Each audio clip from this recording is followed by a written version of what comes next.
All right. Hello, everyone. How's everyone doing? We got a ton of people in the waiting room. Thanks for hanging out, guys. Look at all these people. We got people from New Zealand and Texas and all over the place. Pretty cool. How's it going, everyone? I'm Jeff, also known as the Revit Kid. With me today on this BIM After Dark live stream happy hour is Nick. Nick, what's up? Hi, doing great. If you guys can quickly in the chat let us know if you can hear and see us okay. So Nick is writes on a blog called RevitPure.com. Some of you may know of it. And this is I think it's like the fourth or fifth live stream I've done since starting quarantine, and so it's been pretty fun to do these. I think everyone's sort of enjoying them. And yeah, let me just see. It looks like everyone can hear us, which is great.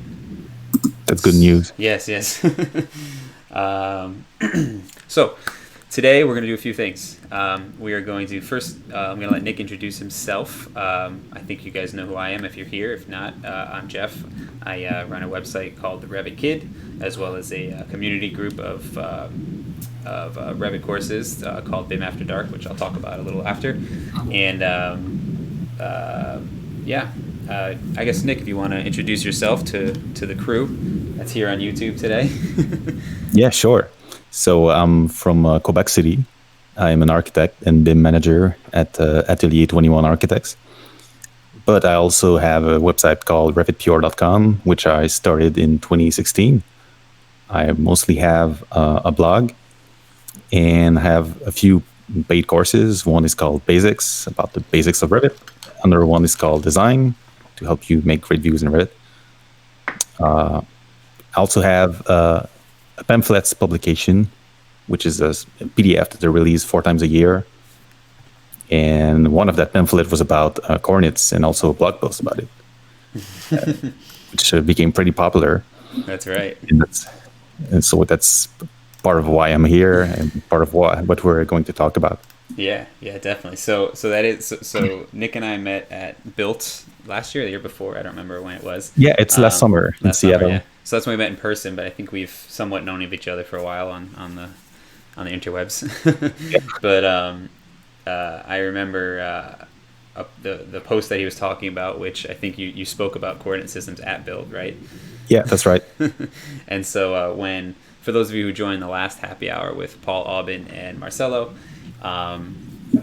there was like 3 or 4 questions about the coordinate system, and then Paul and Marcelo and myself went on a rant, and then there was more questions, and so it seems to be a hot topic. And so the fact that I mentioned I always use your blog post from, when is it, 2009? When is that blog post posted? 2018, sorry. 18, yeah. 2 years ago. 2 years ago. Actually, I'll post it right now in the comments so everyone can take a look at it. But I usually, whenever I try to explain coordinate systems to people, I basically send them to that link, which is pretty cool. And I think what Nick and I were talking about before we started was things have changed a little bit, just in this fact that you can see the internal origin point now. So I think it might make it a little bit easier to explain these things, but I still think it's a weird topic to go after. So thanks for joining me, man. I appreciate it. That's great. Happy to be here. Yeah. So I know this is a little later than we normally do it, but it seems like it's an okay time because we started with 200 people in the waiting room, so I guess that works out well.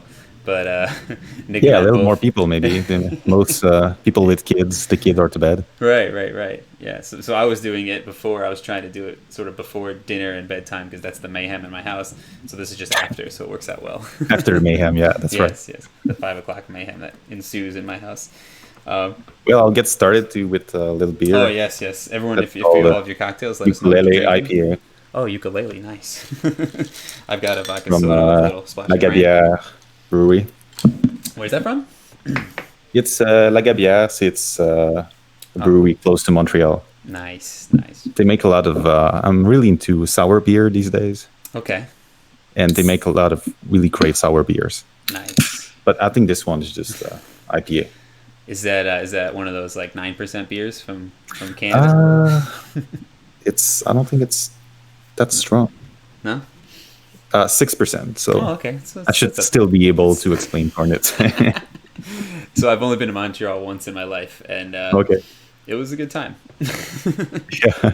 I've been wanting Yeah, to go Montreal back. is fun. I lived there for a few years, but Quebec City is smaller, a little calmer, Yeah, yeah, but beautiful city too. Cheers, man. Cheers, definitely. Cheers. I got a little Tito's soda with a splash of cran because that's just what I like. I'm not afraid of a pink drink, everyone.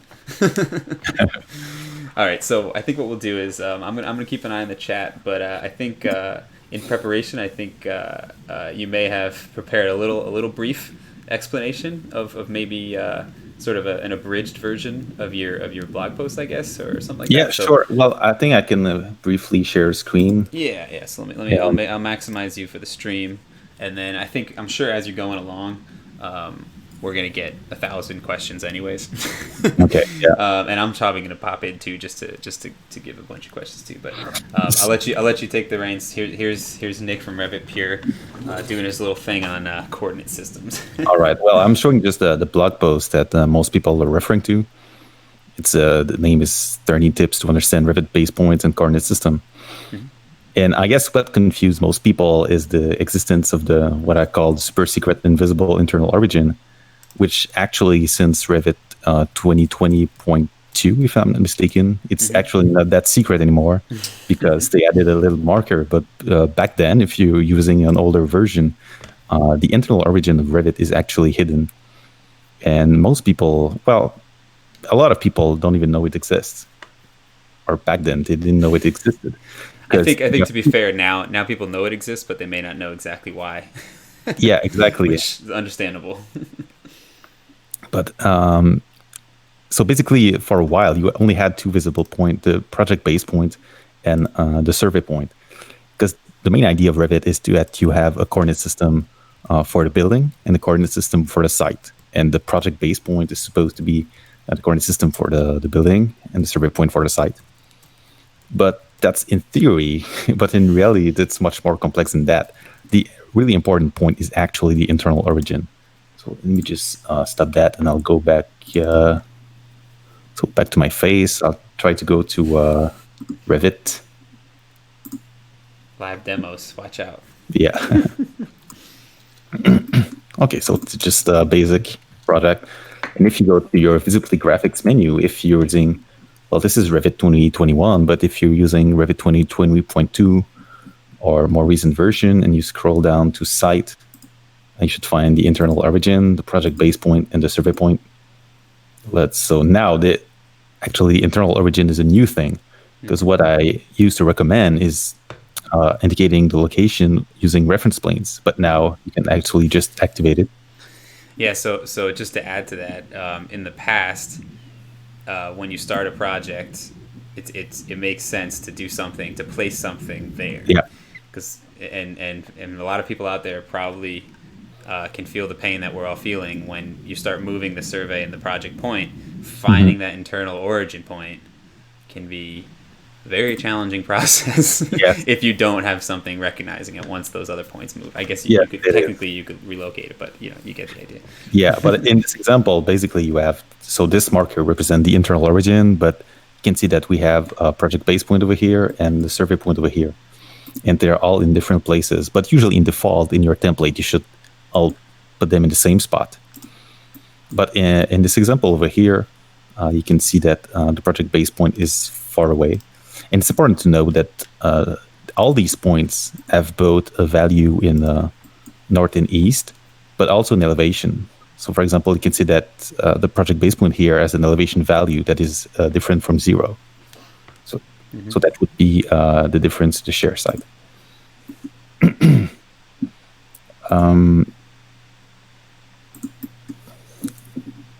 So what did I want to say? Do you have any specific question about that? I'm just trying to... So I think I'm thinking so there hasn't been any there's been some comments, but there hasn't been any specific questions yet. But I think the big I think where this comes into play for a lot of people is, I guess there's a couple conditions I can think of, and the first is obviously linking files. And so, you know, when you're linking origin to origin versus shared coordinates versus project base point, you know, whatever options there are now, you know, I think there's a general lack of knowledge Yes. On what that means. And so I don't know if maybe just a little spiel based on what you just said on maybe how that affects a linked project. Yeah, sure. So the gist of it is that when you link Revit files together, I guess the first question is, do you have a site model, a different site model? If you do, it might be a little different process. Or maybe the site model is there at first, or maybe it comes later. But when you're linking, for example, architecture to structure, at first, if you don't have yet your site model, for example, you can just use link them by origin, because so the both model will always be linked together using origin to origin, because the internal origin of a project cannot move. So if you use this technique to position models from multiple disciplines together, you'll never have any issues. Right. So do I have an example I can share? Just a moment. Okay,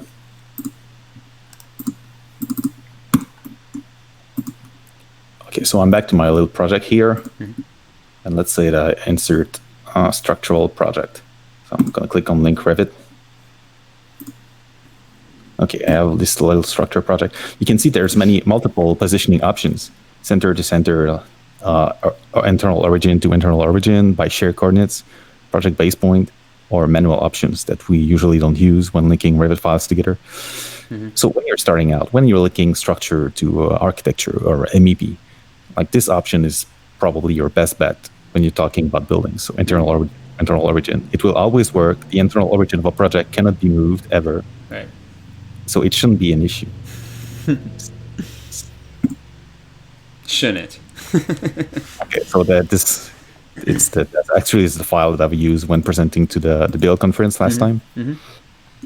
And so now that these files are linked together using this technique, you shouldn't have any issue. The issue comes when you have a site with multiple buildings on it. That's when it can become a little challenging. Oh, another new thing, if you're using Revit 2020.2 or more recent version, actually that might have been in 2020.1. Yeah, I think it wasn't. I think it was in 2020.1. Yeah. Yeah, you have link files now have the project base point, internal origin, and survey point in gray like this. So it can be a little useful to know where the coordinate system of the link files are. Very helpful. So there's a whole bunch of questions coming in, but I'm going to try and read through them and digest and see how I can. I had a feeling this was going to. It's so funny that and so you know I run into this all the time because I'm constantly dealing with other people's models and other firms and other companies and disciplines and subcontractors and engineers and stuff, and I don't think I've had a single project where there wasn't at least one model that didn't get linked in the right location, right? I mean, it's just yeah. Well, you know. People think that they really need to properly position like the project base point and the survey point to link models together. It's not really the case. That's when you have a shared site that can become a little tricky. But I do have a separate blog post about. Do you? Because there were actually a couple questions that came in about. Okay, I'll just show this little post that might help for more complex situations where you need a site, for example. Just give me a minute. Chrome tab. Okay, so that's another blog post I've written more recently in the last fall, and it's expanding on the topic of coordinates. It's called 12 Steps to Create a Shared Site in Revit. And it's actually talking about linking files together, especially when you have site models or multiple buildings on the same site. So I'm talking about a survey point. And so the gist of it is that, let's say you have a site model. The survey point or the shared site origin would be the same for all models. Right. So the building 1, building 2, and the site model and the structural files, architectural files, the position of the survey point would be the same in all of these projects. But each individual project, building 1 and 2, like I indicated here with the project base point, but also for the internal origin, it would still be like at the corner of grids, for example. Yep. So that's when you can use shared sites and shared coordinate system. Yeah, and so I think that answers like 4 questions, because there was a lot of folks who had questions. They were saying, what do you do? What do you do on a if you have a campus or multiple buildings on a site? And that diagram right there basically helps you out there. But as you can see, there's different ways to approach it. But the reality is, right, what you're doing there is you have your shared site origin point, which is your survey point. Right? Yep. Yeah. Right. That's okay. I'm just sort of reiterating it, and then you use your project base points as the locators, right? And so that's how you can tie it together, even though each project may have its own base point. Yeah, that's right. Well, the project base point is not that useful, actually. I would say the important points are mostly the survey point and the internal origin. Yeah. So in your example here, you're saying that what you're highlighting there is the project base point, but it's also the same location as your internal origin. Exactly. Yes. In almost all cases, you would keep the project base point and the internal origin together. That's exactly what I was getting at. So yeah. So that's a key tip, and I know there's probably there's 200 people right now on YouTube that are probably 80% of them are probably saying, oh, because that's probably one of the biggest issues I see, is that moving projects. Well, I guess the exception that I use sometimes is it's when it comes to elevation. There's some people that like to put level 1 at 100 feet, for example. I know that's kind of a local tradition. I know here in Quebec City, people like to use that kind of system, where level 1 is at 100 feet or 10,000 millimeters, for example. Right. And so the way you do it, but because I still want my internal origin to be at the corner of the building itself, not 10,000 below. So it's the project base point that would move below. But it would still be like, when you look at it from above, it will still be the same north and east-west coordinates as the internal origin, except the height of it could be changed. Right. So some people still think it's not a good idea to do that. They really prefer to keep the project base point the same place as the internal origin. For that specific use, to me, it's not a big deal. Yeah. So somebody asked, I'm trying to see. There's a ton of questions coming in, by the way. I'm trying to filter through them all. Everyone seems super interested. There's a few questions about the north. Yeah, rotating true north and how that affects your points. Yeah, so when it comes to the north, let me share the screen again. I guess project north versus true north, but I think what they're saying is, it sounds like if you're rotating true north, what does that happen to? Does the point change? Do you see something? No, wait. No, I'm seeing a black screen right now. For some reason, I cannot share my my Revit file with. I just close Revit and open it again. A little issue here. Gotta wait for 2021.1. But yeah, but there's basically 2 ways that you can set up north. The first is to select the project base point, and you have angle to true north value. So because you have the true north, which is north using the geographic north, and the project north, which is really which way you want to align your building on a sheet of paper, basically. Yep. And so most views are going to be using the project north. And when you set up the true north, well, most ways, the way that most people use is to set it up in the project base point, which I can demonstrate when my Revit comes back. But there's also another way that you can do, especially if you're using a link model for the site. You can position your building, rotate it, and then you share the coordinates, and the north will be automatically updated in the building project. So I'll try to demonstrate that. Yeah, I definitely think that's worth expanding on for folks, because that's a great point. Yep. The moving links, just saying the word. It's back. There we go. Because I think moving and rotating links, the second you say it, probably makes some people probably fell off their chairs. So let me try something here. And there's a lot of people who are agreeing with you about using your first level 100 and 1,000 meters and all that stuff. Yeah, I know. I know some people think it's crazy, because they say, why would you use something like that? Like, just put it at 0 and it's fine. Yeah. But it's sometimes just local traditions, Yeah, it is. Yeah. It's kind of weird. Okay. So you think I have a little site plan over here, Mm-hmm. and I'm gonna import a building. So I'm linking Revit. So this isn't the case. Let's say that you have your site model, and then you want to position your building. Mm-hmm. So the way that you link a Revit file will be just test files over here.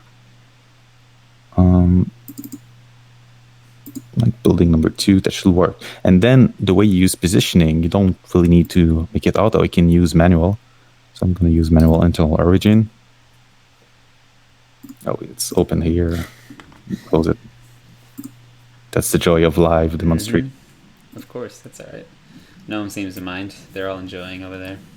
All right. The chat's still rolling.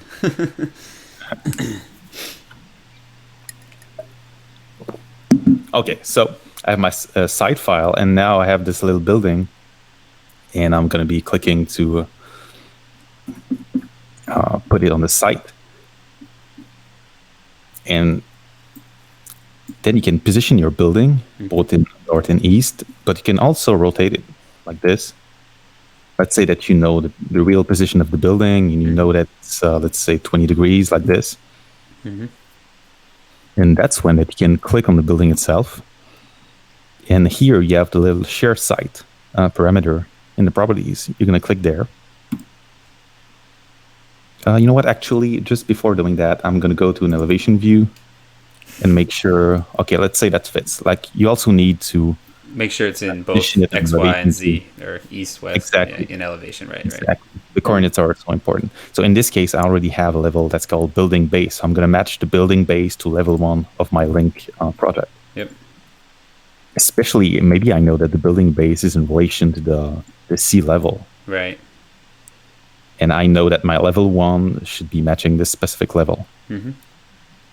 So now that it's positioned, I'm going to go back here. I'm going to click here on shared site. I'm going to publish the current shared coordinate system to the building itself. Yep. So I'm going to click on our reconcile right here. Link, let's say, damn it. You gotta save it. Okay. Save as. Save as. This, what? Okay. So I'm going to call this one 1.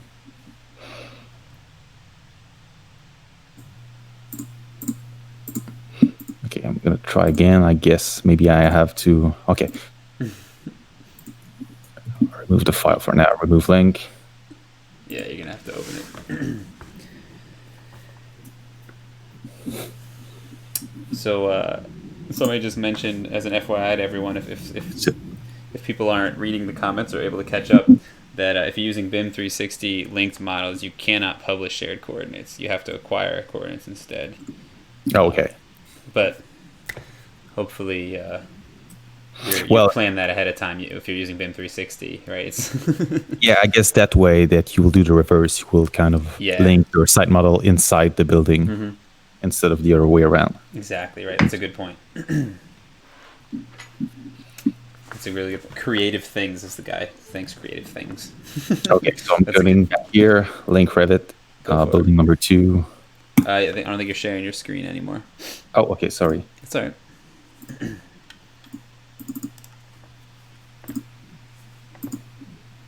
Wait, is this the right one? I made a file again.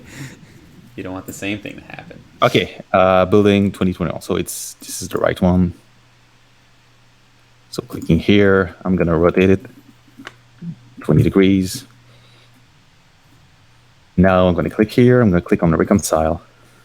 Okay, and something important happens. I'm just going to go Control Z. So this is the survey point of this laying file building here. Mm-hmm. And you can see the survey point is kind of in a random location. But when you go to shared site parameter here, and you click on reconcile, the survey point is going to move to perfectly match the survey point of the site model. Mm-hmm. So basically, you can imagine if you have multiple buildings, the idea is that all of them have the survey point at the same spot exactly. Yep.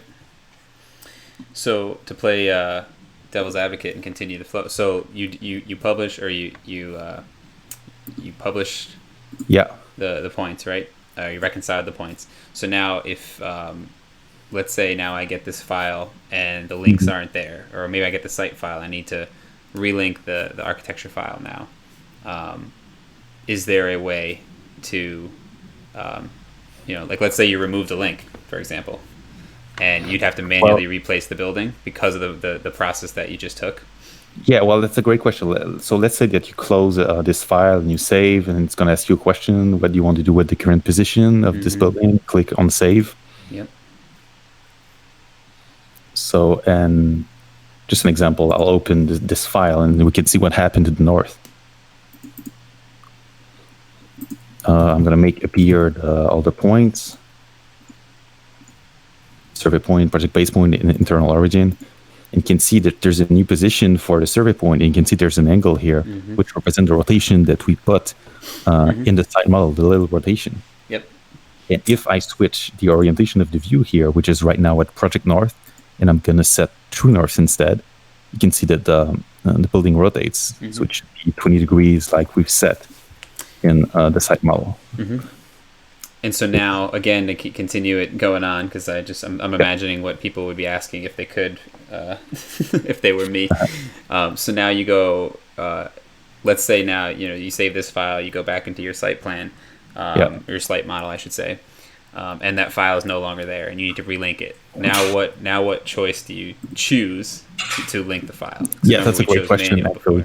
So now the files, both these files, the sites and the building, are on the same shared coordinate system. Which means that if I remove the link, you go here and I can delete, remove link. Okay, and now if I go back to this file here, instead of using manual positioning or even internal origin to internal origin, that's when you can use by shared coordinates. And when you use by shared coordinates, it will match the last position. Exactly. So that only works when you already set the shared site here.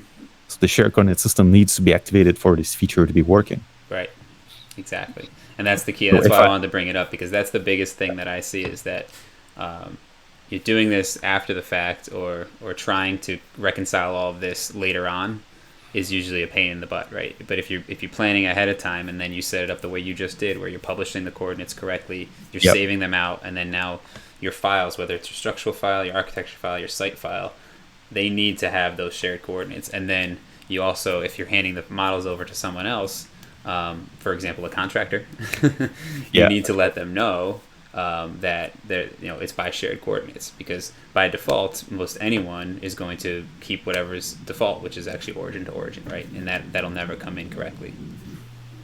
Yeah, that's right. Well, yeah, by default at first, internal sharing by internal origin works for files of different disciplines like structural and right. But it's only when you start integrating the site and sharing the coordinates from a model to another, that's when by shared coordinates becomes really useful.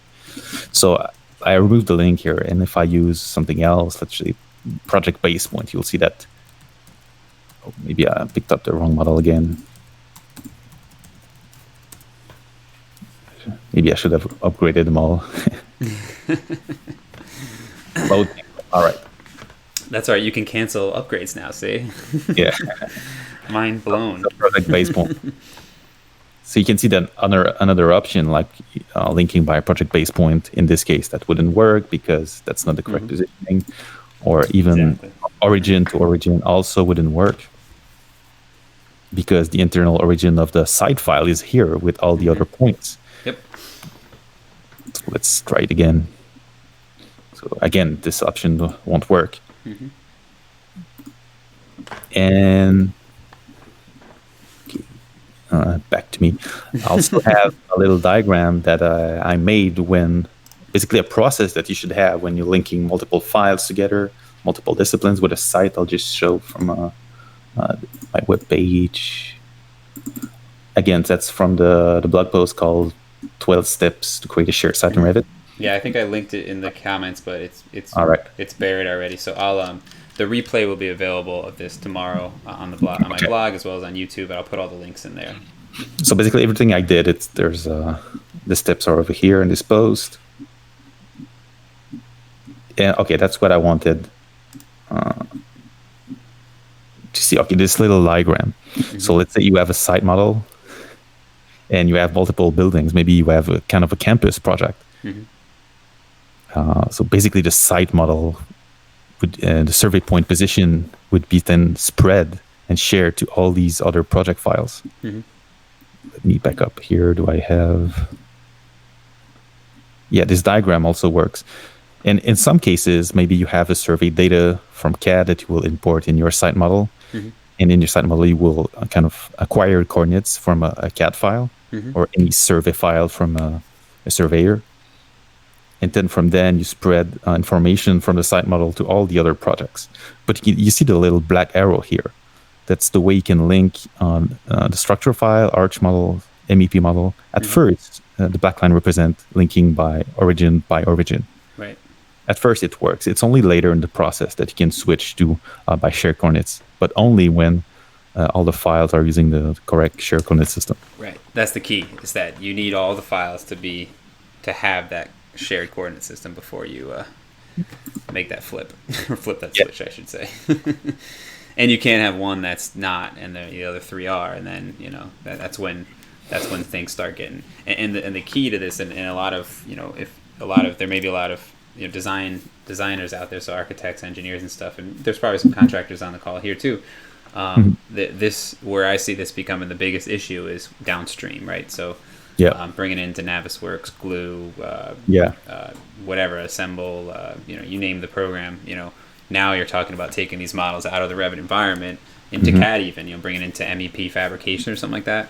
Then you need to understand like how these models are set up, and it gives you a sense of why stuff jumps, right? Something else that maybe I should show that is interesting. This is my site model. Okay, let's say that I link the file again, the building to. I'll use the shared coordinate system. It will automatically position itself. Something interesting. Let's say that you have... you got to share your screen, I think. Oh, yeah, sorry. That's all right. I could tell when you're on Revit because your face glows white. Yeah. Okay, so this is Revit. I shared a link back this building. Mm-hmm. Something interesting. Let's say you have 2 copies of the same building on the site. Mm-hmm. Then you could copy and paste the building like this. Let's say this one has a different rotation. Mm-hmm. Put it like this. And again, it will be similar steps. You would create another shared site. And then we use this option, record current position. And then you have to click on change here. Mm. And then basically you have 2 shared sites for the same building. So I will click duplicate here, and I would call it the second position. Mm-hmm. Maybe you could type in an address or under description of this building. Yep. Click on OK. Like this. And you see again, the survey point will move to match the position. Mm-hmm. And if you click on this instance, see here it's written the second position, while it's still written internal, which is the default name. Mm-hmm. So let's say I close the file again, and I save the positioning. If I open back the other building, let's say I come here, and I will open all the points again. Okay, if I select the survey point, mm-hmm. and you click on the blue text here on the survey point, you can select which position you want to indicate in the current project. Yep. So I could switch it to my second position. In here, I could click on make current. So right now, only the survey point moved to the position that matches the site. But something interesting, if you switch the north again to true north, well, you can see that we have the rotation that matches the site, what we set on the site. If I click here and I switch back to internal, I click on make current. You see the rotation of the building switch to match the north mm-hmm. That we set on the site model again. That's an awesome point. That's I know just from reading the comments, it sounds like there's a few people on the line that it sounds like they do campus type projects, or maybe even large development houses or something like that. And that right there is it tells the whole story, right? So Yeah. let's say you have the same model, throughout a whole site. Now you can have every building placed and your origin points, or your shared coordinate system, sorry, in that one file, which is pretty awesome if you think about it. That's powerful, and I think I hope that helps people, and I hope you guys watching that helps you get a better understanding of how that kind of works. Something else that I might talk about is I mentioned that, let's say that you have a structural file that I'll be linking here again, just for the example. Okay, let's say I'm using this file. Right now, we know that the structure, I'm not sharing, right? Okay, let me share. Okay, I'm going to link a structural file. But right now, we know that the structural file and the architecture file are not on the same shared coordinate system right now. Because we know the site and the architecture model might be on the same shared coordinate system, but not structure yet. Right. So when we are linking structure, at first, you got to use internal origin, like this.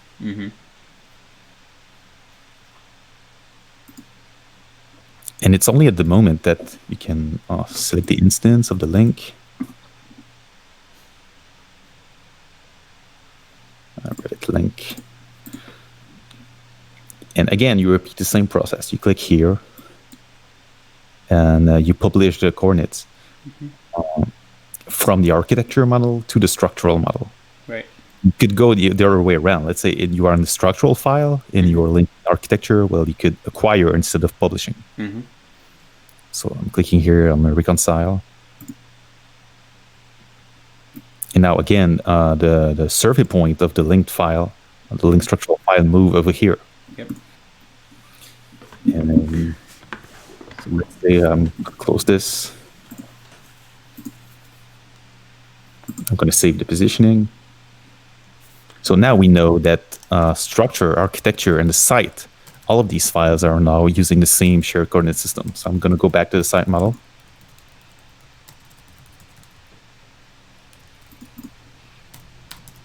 Here, and let's say that I want to link the structural file inside this site model. I'm going to go to link Revit.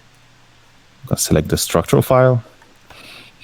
And now this option should be working.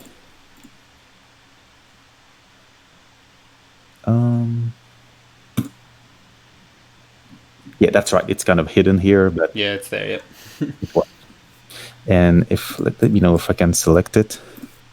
Revit link. Yeah, there's two of them. Let's say I unselect the architecture, and then I could. Does it work if I switch the site? Oh no. So for right now, I only have one recorded position for the structural file. I would have to go back in the model if I want to record another position for the second building over here.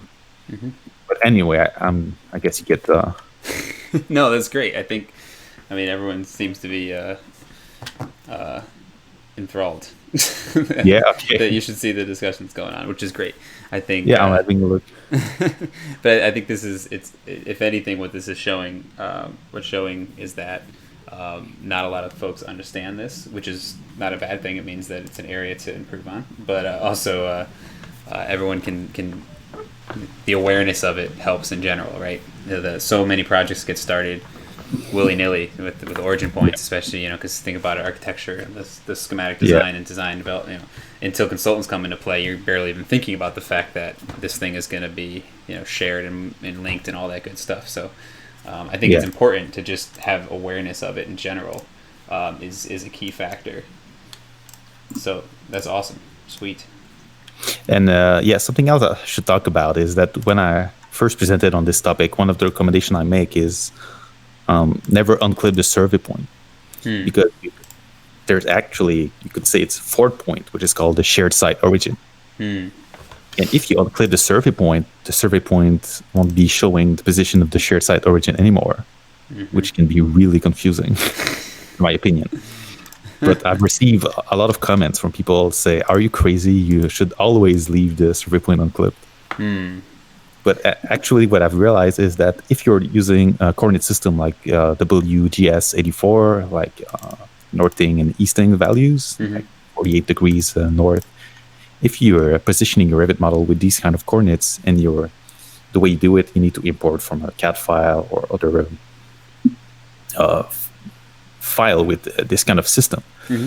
But then it's such a huge system, and the origin is so far away from your building, like hundreds of miles, that survey point representation cannot be close to building. So that's when people say, well, you should just unclip the survey point and put it, like, let me show you an example. I think I have a file that showcases this.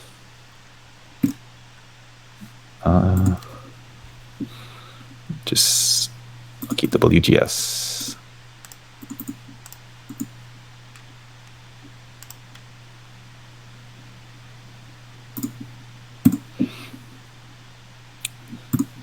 Just a second, loading the correct file. I'll have a sip of beer meanwhile. Awesome. Yeah, I'm trying to honestly read back on these comments. Read the comments. It's going crazy over there. All right. People are conversing with each other. I'm trying to follow the conversation, but I guess maybe it doesn't matter. I don't see any questions in there. Somebody asked about Navisworks and internal or what does Navisworks use, and yeah, that's a good question. I think that they can use the project base point. Yeah, I would have to read that back. I've learned about it. I don't use Navisworks that much.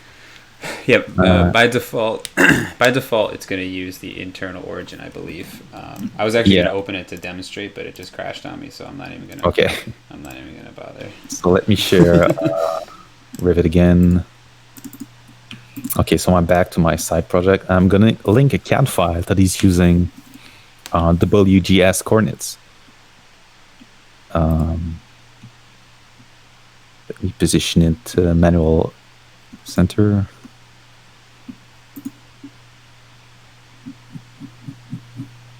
Okay. Let's say I position it like this. Okay, so I have this CAD file, and it's using WGS coordinates. So what you could call georeferencing. So you're really positioning your building in relation to northing and easting values. So this CAD file includes it. You cannot really set these values in Revit directly. So in this case, I'm going to go to, I haven't done it in a while. Let's just figure it out. Okay, coordinates here. And I'm going to acquire the coordinates. And so in the Manage tab, coordinates, acquire coordinates. And I'm going to select the CAD file using the WGS system. And now... Oh, yeah. We've all been there before. It's let me select the survey point here. Okay, that's right. Look what happens when you select the survey point. You can see the values in the north-south here. Basically, what happens is the survey point doesn't represent the shared site origin anymore. Like your real origin is this distance away from the point itself, because it's so far away that the point didn't even bother to move away from it. Which let me go back a little bit from it. Because normally what happens with your survey point, and what I recommend is the values here should always be 0, 0, 0. Because if you unclip the point and start to move it, you can see there's a difference. Right. It's actually like if you've created a fourth point, which is this shared site origin. So that is probably confusing to a lot of people. So that's why I recommend, well, you know what? Just don't unclip it and don't move it. Yeah, it's almost like the concept of, even if it's not in elevation, in plan, keeping your internal origin and your project base point ideally in the same location for a similar type of reason. Because once you start moving them, you're introducing another layer of confusion to the situation. Yeah, and that's right. And the shared site is a little bit like what the internal origin used to be. Like it's an invisible point. Right. But if you use, basically, I use a survey point to showcase the shared site. So I leave it clipped and I I pin it and I make sure it's never moved. So I think that this is the best practice, the best way to use it. And in this case, for example, maybe it's representing the intersection of property lines, right, or maybe it's representing an element on the site, like a geodetic marker or something like this. So the exception would be if you really want to use WGS coordinates. Well, in that case, maybe the origin will be so far away that the survey point cannot represent it. That will be the only time that the survey point would not represent the shared site origin. Right. Does that make sense? No, I think it does. Okay. I hope everyone else is following along. It's I hope so, because that's the part that's even me, like when I was researching this topic, was like, there's always another layer. It's like never hand with coordinates. It's always something else. But I think in general, the idea of thinking about it ahead of time, just to sort of, I'm going to try and simplify it and tie it in a bow. Thinking about it ahead of time. The idea of that diagram you showed with the projects, with the project origins between the projects, and then having the site is where you can start thinking about the site. But I think in general, if everyone out there who's listening at least thinks about this when they press new file in Revit, we're already going to be miles ahead of where we are in the past, right? And so that's key, right? And even if you don't set it up right, at least start thinking about it ahead of time. And so that what happens so often is that you're not thinking about this when you press new file and you start doing a design, right? So that's the key. And I think when you want to start thinking about it and detailing it, I think go into those 2 blog posts, which again I'll post those in the replay tomorrow. There was a bunch of questions about the 20-mile limit, if it's still in Revit, and I'm pretty sure it is. Well, it's basically the miles limit. It's for geometry. Yeah, it's not for the points, right? No, it's not for the point. Which is crazy. Yeah. Yes. It's not for the point. Right. Even if the point is really far away, it's not a big deal, unless it's really, really far away, like 200 miles away from it. Right. Or 2,000 miles. At that point, you might have some issues, but 20 miles is really for geometry. So the point is not affected. Yeah, exactly. Right. So if you're to answer the question, it does still exist. Yeah. Awesome. Oh yeah, that bug. I'm looking at the questions too. Yeah, I was trying to keep up. There was a lot of people answering each other's questions, so thank you everyone who was answering someone else's questions. Yeah, that was great. It's 8:20 now. We didn't even get to talk about Revit 2021, so maybe we'll do a quick 5-minute give our thoughts about it and sort of discussion. Okay. Just trying to make sure I didn't forget anything important about coordinates. Just maybe an important point. When you model a topo surface in Revit, it's using the internal origin. Mm-hmm. That's why I really like to have a linked file just for the site, because if you model a site using the sea level values, for example, well, then it will always refer to sea level. Right, and that's what that whole 100 feet or 1,000 meters or 0. That's where people struggle. You can set that up in your building file, but the site file remains and that's where in relation to sea level. And if, for example, you modify the site meanwhile in the project, or maybe the building height in relation to the site is modified, well, you won't have any issues. While if the site and the building are in the same file, you might have some issues if you try to modify the site or the height in the building in relation to the site. Exactly. So that's why whenever you have a site with any variation, I recommend doing a linked site model. The only exception would be if you have a completely flat site and you don't really have any site work. Well, maybe you don't really need a site model in that case. Mm-hmm. Mm-hmm. Yeah, and that's a good point. I do get a lot of questions about, I'm bringing in a plan from a GIS website, and it's a snip of an image or a topo, whatever. And, the topos are at topography's at 600 feet, and I want my building to be at 0. And, and so, that's exactly the point. So the site, by default, is always going to use the internal origin as its... The topo surface, yes. Yes, right, exactly. as its absolute elevation, right?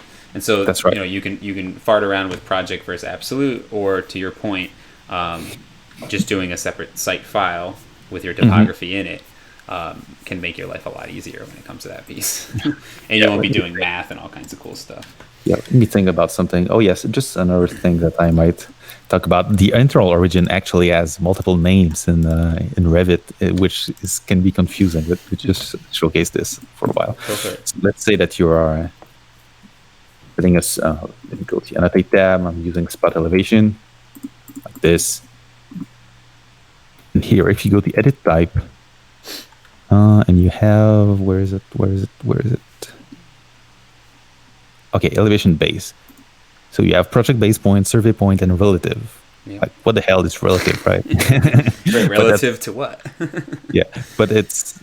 Well, I think when you plan view, it might be relative to the level. But anyway, in the elevation view like this, it's relative to the project, the internal origin, sorry.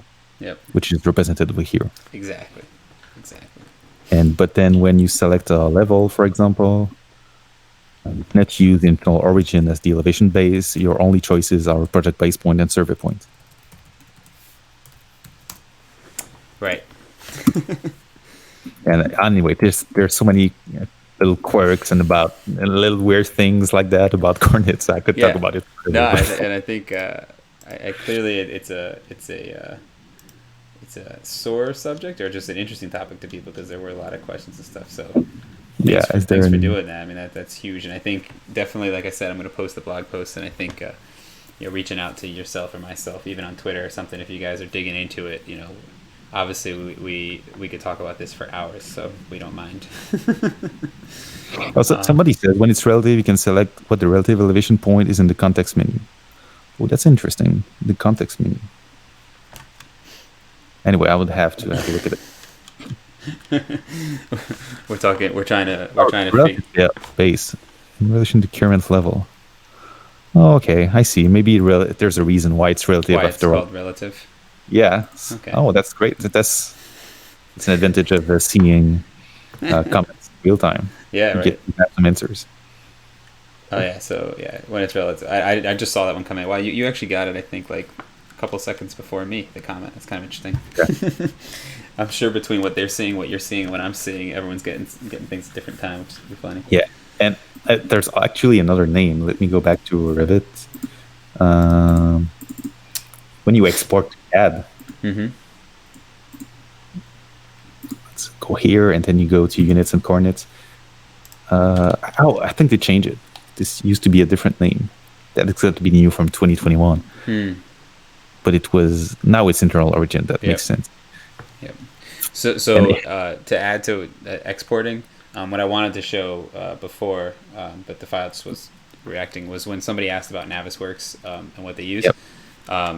If you're linking a file directly from Revit, which I don't necessarily suggest doing, I know some people do it, but some people will link a .rvt. I believe it uses your internal origin. You have no choice. But when you export to an NWC using the Navisworks exporter, there's settings in there to choose what origin point it uses to export. And so I don't remember there being a way in Navisworks to decide that. I know there's not when you're importing. I don't know if there is afterwards, but for those of you who are thinking and worried about it or thinking about it, it's when you in your Navisworks settings for during export, or your Navisworks export utility settings in Revit.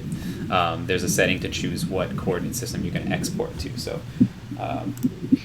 that was good because you were talking about CAD, so I think Navis is a similar type of thing. Yeah, CAD. Actually, I started to investigate the topic of coordinates after somebody asked me for a CAD file with the origin at a specific point, and I was trying to move the project base point, and it just didn't work. That's when I was, what's going on here? That's just really strange. So I started this whole investigation. I watched like every video and I read every blog post about coordinates for like months. Between CAD and Revit, you're talking about? Well, just trying to understand Revit coordinate system. Was like, what's going on here? And that I decided to publish my my investigation. It's a challenge, and it's definitely if you're not the one who set up the projects and the files, it's a really, really challenging effort to try and trace how things were set up. And that's my experience with it is less about when I'm setting up and more about trying to figure out what other people were doing. So you learn things different ways there. Yeah. All right. So we'll go about Revit 2021. Yeah, sure. I hope everyone interested in hearing about Revit 2021. I think they were. Even just mentioning it was there. So we can jump into a couple of things. What I'll do real quick is, I think I've only had a week or two with it, and I honestly haven't been able to dive into it too much. So I jumped into a couple of the new things. I wasn't able to have any examples of messing with the generative design yet, so I didn't dive into that. But I wanted to just quickly show. So for those of you who aren't familiar with what Revit 2021 has to offer yet, there's a couple big announcements, so to speak. And let me share my screen here. Pop open Revit. So, big thing, one of the big announcements was changing the ray tracing. Can you see my screen? Or you can't see my screen, huh? Yeah, I can see it. I can see it. Okay. And I'm assuming everyone can. Yeah, everyone can. Yeah, I hope so. It's weird because there's like a 6-second delay between. Yeah, I see it in the YouTube. Awesome. So they updated the realistic view. So this is actually a model. This is an IR lab, and so this was created by one of my colleagues, Dan, who's probably in the chat somewhere. But was actually created for Enscape for VR. So what I did is I opened it up. I used it obviously because materials were all mapped, and I just wanted to get a sense of how this thing looks. And so you can see this is in realistic view. So normally realistic would it'd give you textures, but it wouldn't have ray tracing and these softer shadows and stuff. So it looks pretty cool. I mean, I'm more impressed with how it's actually running. I was very skeptical when I first saw it of it being extremely stupid slow, and surprisingly it runs pretty smooth. And then if you go into not a section box view, an axonometric view, and you jump into let's say a camera view. Let's see how this works out here. Trying to get some artificial lighting. So I mean I think it's pretty cool. I mean personally I don't know if it's the big thing you think about when you first see it is well, if they have this real-time thing, what happens with something like Enscape? And I honestly don't think it holds a candle to Enscape yet. It runs pretty nice. If I let me get in this view here, I can sort of move around the view. I know there's probably a little lag for you guys, but it's that's the fly mode, right? Yeah, but it's running, and this is just a camera view, and I'm just flying around just to get a pretty cool model, by the way. Oh yeah. That's again credit to Dan, but we've done quite a few. So let me just I'm going to turn on shadows and lighting and artificial lighting, just so you guys can see kind of what's happening in here.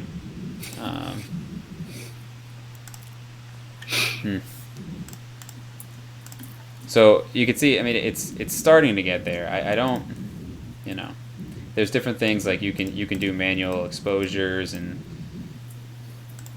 and weird stuff like that. But I got to be honest, I don't think it solved any problems I don't think it solved any problems that other programs that do it better don't already solve. You know what I mean? Yeah, basically, I would still use Enscape. Right. For those views and just for the quality of what the real-time rendering looks like in Enscape, I'd say if anything, these sort of Axon views look pretty sweet. But yeah, it does though. I didn't try these kind of. Yeah, but then again, the in Enscape now you can create Axon views and they look really, really cool too, and you can turn outlines on. So like, I don't know, pretty cool. But that's one of them, and the other one is that I'll talk about, I guess, and maybe there's a few other things that maybe you would want to talk about. But the two things the two sort of quote unquote groundbreaking things were well, actually there's a couple, but the real-time ray tracing thing, and then Slanted Walls. My God, Slanted Walls. Slanted Walls is really funny to me because, people have been asking for it for this feature it's for a while. Kind of like the guy showing up late to the party when everyone's going home, and you're like, "Thanks, dude. Like, thanks for bringing the beer." It's like, I don't know. And so for those of you who haven't seen it yet, I'll just quickly show an example. I'll turn on some shading so you can see it a little better because that's just how I do Revit. So now with walls, and this does work for arched walls, however you want to say it. So like for any of these walls, so with walls now what you can do is you can just, for your cross section, you can change it from vertical to slanted, and then you can change the angle. And then you get yourself a nice angled wall. And so, I mean, it's cool. It's like, thanks Autodesk for finally doing this. It's kind of the way I thought about it. I'd say the coolest thing about it, because the honest truth is that you could do this in Revit by using masses and stuff. It's not like you couldn't do it. If you needed to make slanted walls, you could. Yeah, it's nice for the windows and doors. That's the biggest piece to me is if you place windows and doors in them now, you can select what orientation they want to be. So now windows can actually latch and rotate to them. So that's a pretty cool feature. That was probably the coolest feature, because slanted walls were like, whatever, there's ways to do them in the past. You can make masses and do wall by face, and then you have slanted walls. But this right here, being able to apply them to the face, is pretty freaking awesome. Yeah, it's funny. Somebody, when I wrote a post about it, and somebody sent me an email saying, I've been doing architecture for 30 years, and I've never done a single slanted wall. I've never done a project with slanted walls ever. And I thought about it, and I was like, yeah, that's right. It's not that common. Right. I mean, it's still a cool feature, but it's... Exactly. I guess I'm not going to use it that frequently. And there's actually a few other features that I like. Just linking images and PDFs is... Yeah. I think, when it comes to the slanted walls, I think... when I think back to especially in architecture school, but if when you're designing a building, having that ability is cool. But when I think about the workflow of designing a building and how I approach design, you're probably going to be you're going to be doing some kind of a massing and stuff anyways, because you're not going to by trying to think about massing a building and sketching it in Revit. I wouldn't start with here's a wall, let me do 15 degree and that's my design. It's such a Revit thing, because it's so refined and feels so constricting, but at the same time it's freeing, right? It's pretty goofy. So I mean, those are the two things that immediately stuck out to me. And then obviously the Project Refinery, which is called Generative Design. Do you have any examples of something you could show? I didn't dig into it enough where I want to talk about the Generative Design. Yeah. Well, I tried it in it a little bit, but it didn't really work for me. Well, I was kind of aligning tables, optimizing tables. And then there was a button select this option and create the families. It didn't work for some reason. Yeah. So I guess I just have to try again. Yeah, and that's why I didn't want to. And so I think maybe just giving our opinions on it. My opinion on it is that I think it's great that they're putting these things into the program. I think it's going to be a few years before anyone's doing practical stuff with them, or not practical, but before it becomes more of a mainstream part of someone's workflow. Kind of like Dynamo, right? I mean, think about it. Dynamo's been in Revit for a while, right? And it's existed for a while, and within the last year or two is when it's becoming more of a part of people's workflow. I think the generative design thing is going to be it. And like you said, it's actually, in my opinion, I've messed around with Refinery, and I haven't messed around with it in 2021, but the setup and getting it to work the way you think in your mind you want to, generate through options, it seems it's like a whole nother side of your brain, right? Yeah, for me, it seems more like a proof of concept. This feature work. There's not that much you can do about it with it right now, but you can kind of imagine what it could be expanding to. Right. That's the way I see it. I don't think I will be using this feature that much, or maybe I haven't tried it enough yet. Yeah. So I think Creative Things mentioned, he said, I don't think we're going to see an uptick in slanted walls just because the features in Revit. That's a great point.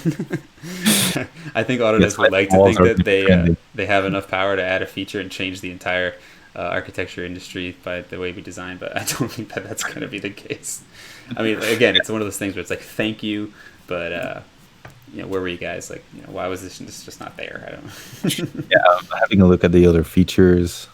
I mean, unfortunately, I don't spend enough time in structure and MEP to have a huge opinion on it. I know they added a lot of rebar stuff, and I have used a lot of those pieces of Revit myself, but just it's not my 40-hour. I haven't had 10,000 hours in MEP or structure. I've just done them for what I need.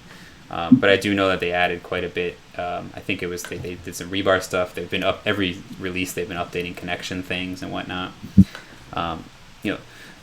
My input on those features is, and this is coming from now working on the construction management side of things, is I think it's amazing that they're putting all of these things into Revit, but getting the people who use them, so the subcontractor market, to migrate now from a workflow they have in AutoCAD MEP, for example, where their fabrication, their core, everything's being done, and they have that process. Now getting them to migrate into the Revit environment is the bigger challenge. It's here's the entire library, the same thing you're using over here, but it's yeah, but you've changed my process, you know. So Yeah, that's right. I think the same thing is with structure, right?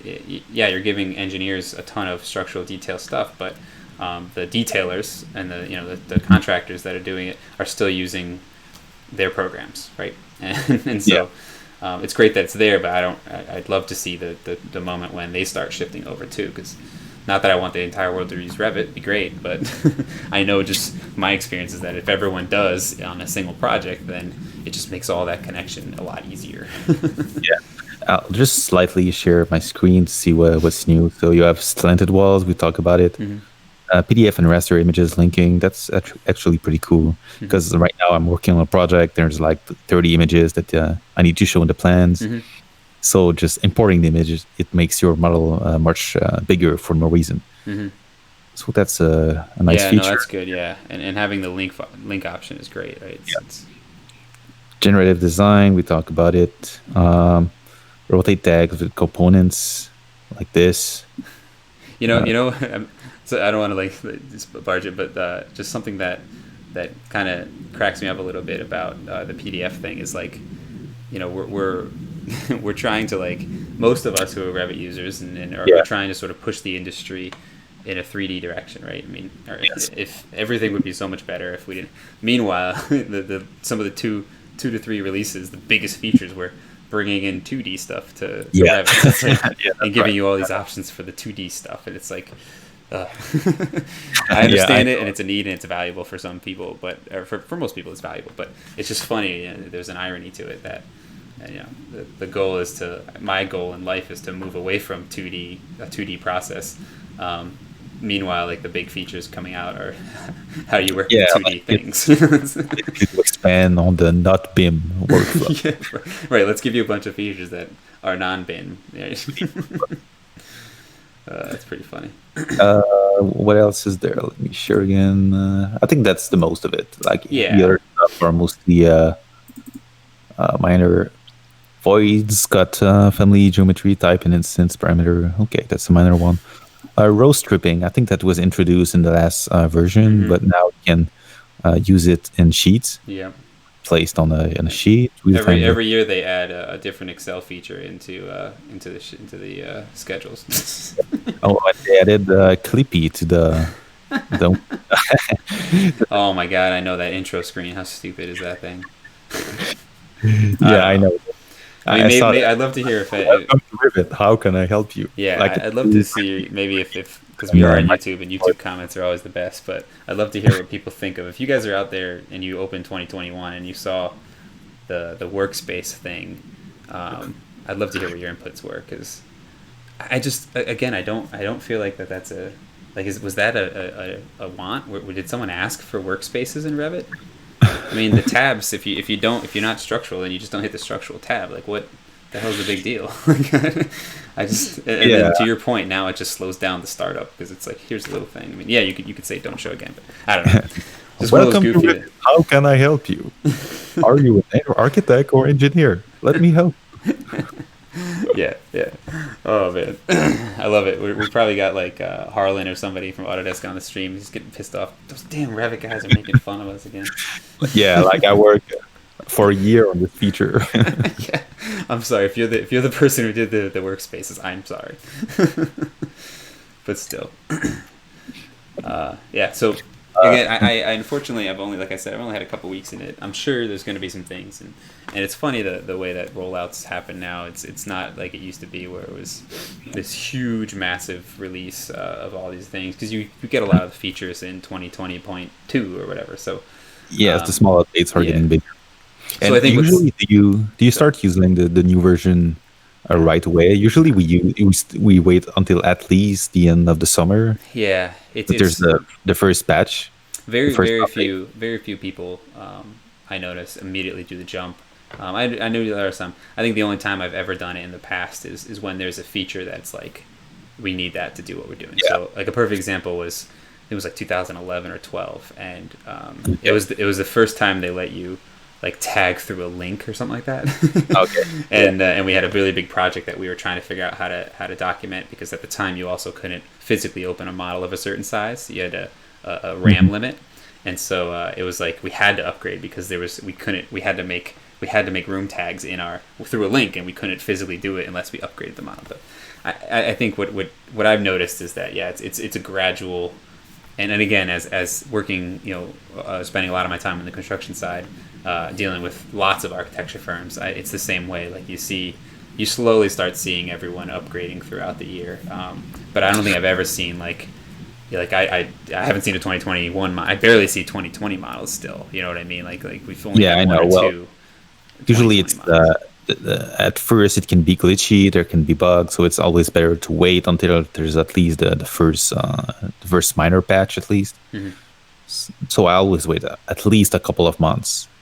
But then, like, if you're working with engineers, well, you have to make sure they're also using the same versions used. Right. Mm-hmm. And, I know the one that was the most helpful actually was the double patterns. That is pretty cool. Yeah.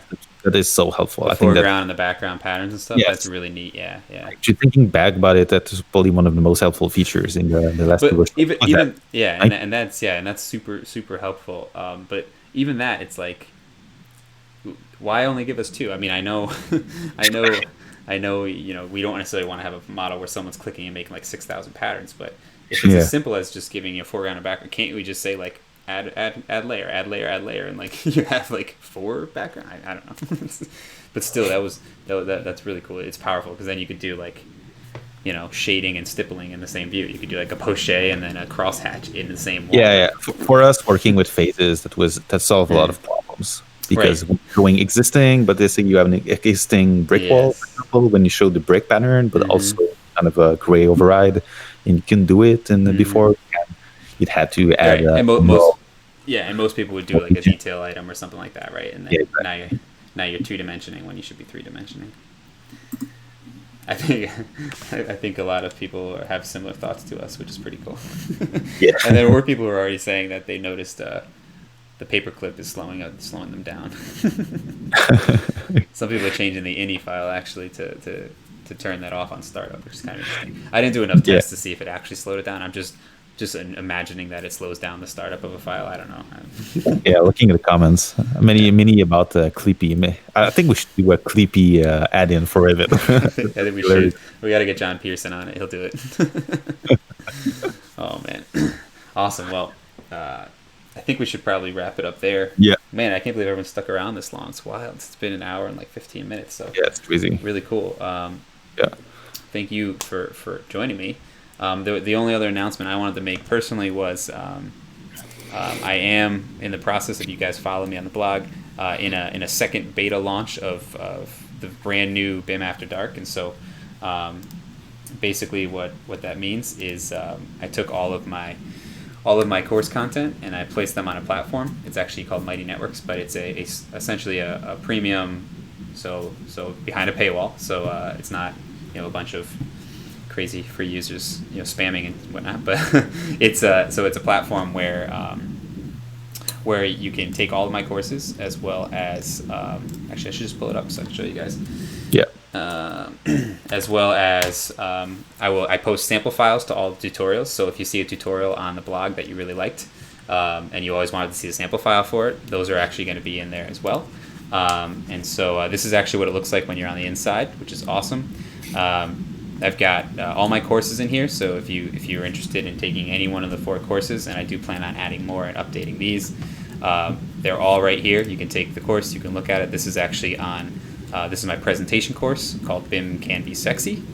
And what's really cool about it is it's a community. So you guys will all be taking courses at the same time. You'll be able to interact with each other as well as with me. You can post questions and there's answers. So you can see there's this live feed here. You guys are getting a background view of what's happening right now on the inside. You can see people ask questions. We hold office hours. And then, like I mentioned before, what I'm really excited about too is to offer sample files. So a recent blog post that got quite a bit of attention was I talked about physically based renderings materials in Revit, and I went through. And so if you were interested in that and you wanted to see that sample file as a member, you get the sample files right away. And so once you become a member, as when you're on the blog, if you go to a post, like for example, my design process, So one of the most popular posts I made last year was this one here, which was the making of Stilted Studios, and I went through my design process. What you may have noticed if you went to it recently is way at the bottom, there's a little button here that says click here to download sample files. So that's slowly going to be added as I add sample files. But as a member, you click there, it'll go right to the post in the community, and you'll be able to download sample files. So a whole bunch of really cool perks. I'm super excited about it. If you guys are interested in it, I'm doing. I keep minimizing it. What am I doing here? There we go. Go back to this and end screen. It's weird because I'm sharing my screen with you while also sharing my screen with the world. So there's two screens being shared. So if you guys are interested, go over to community.bimafterdark.com. And I'm going to be closing up for the beta tomorrow night.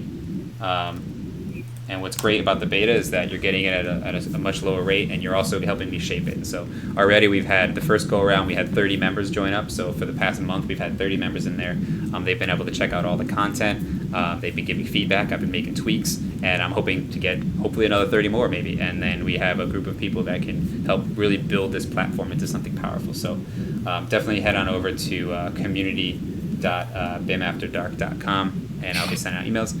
I want to thank you, Nick, again for joining us. So I just have a question. Is this like some sort of a Patreon? No. So this is a membership site. So you can choose. Okay. And part of the reason is also hopefully it's easier for folks to get all of my content. And you could choose either a monthly subscription or a yearly with the discount, obviously. And you'll get all 4 courses. So that's DIY Dynamo, presentation, documentation, and family creation, as well as the connection with members and myself. I do office hours, possibly every other week, depending on what it is, and that's answering questions directly. There's chat, you name it. And so, no, it's a full-on platform with a login, screen name, all that good stuff. And so, definitely, if you guys are interested, definitely check that out. If you guys are looking for the recording of this, it'll be live on YouTube probably a couple minutes after we end. And I'll be posting on the blog tomorrow the replay with any of the links that myself or Nick mentioned. Definitely check out Nick's blog at RevitPure. One of the things I'll give you credit for, Nick, now, because it's just one of those things that I think about when I think of your blog. As you know, I'm a big proponent of making things look good.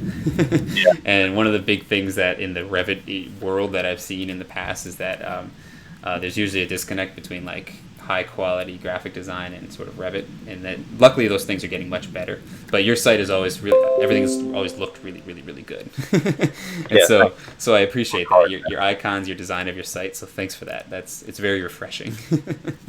Thanks. And maybe I just can quickly share something. Let me.